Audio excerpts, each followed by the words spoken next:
Ça fait plus de 25 ans que des groupes armés nationalistes ou étrangers terrorisent l'est de la République démocratique du Congo. Et pour boutique, je suis parti dans la région du Kivu pour rencontrer un chef de guerre et essayer de comprendre le niveau de violence là-bas. Ah ouais, ils sont beaucoup. C'est une cinquantaine. Ils sont tous armés avec des kalash. Jambo. Jambo.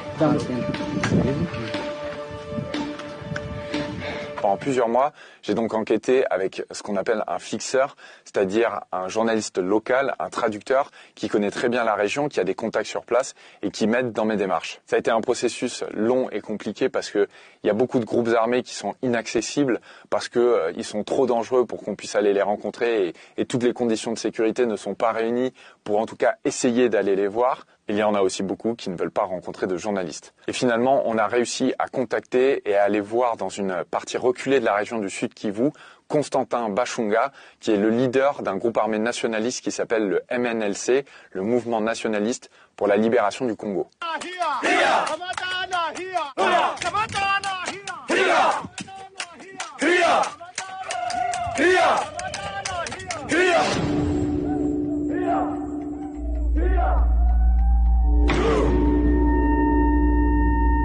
Évidemment, quand on part dans un endroit reculé comme ça, on prend un maximum de précautions possibles. Il y a beaucoup de gens qui sont au courant de l'endroit exact où je me trouve et je me donne un créneau horaire dans lequel je suis censé pouvoir filmer avec le chef du groupe armé, mais aussi partir. Et si je ne donne pas de nouvelles à la fin de ce créneau horaire, il y a des gens qui vont contacter les autorités congolaises pour leur dire qui je suis allé voir et à quel endroit je suis et que c'est pas normal qu'ils aient pas de nouvelles de moi.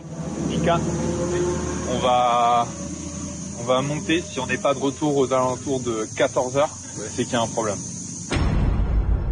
Ce qui est fou dans ce tournage, c'est qu'on a rejoint le groupe armé dans les montagnes. Donc ce sont des éclaireurs qui sont venus nous chercher dans un premier temps. Et les premières personnes qui appartenaient au groupe rebelle que j'ai vu, c'était des enfants soldats. Ils avaient tous soit des machettes, soit des fusils d'assaut. Et dans le documentaire,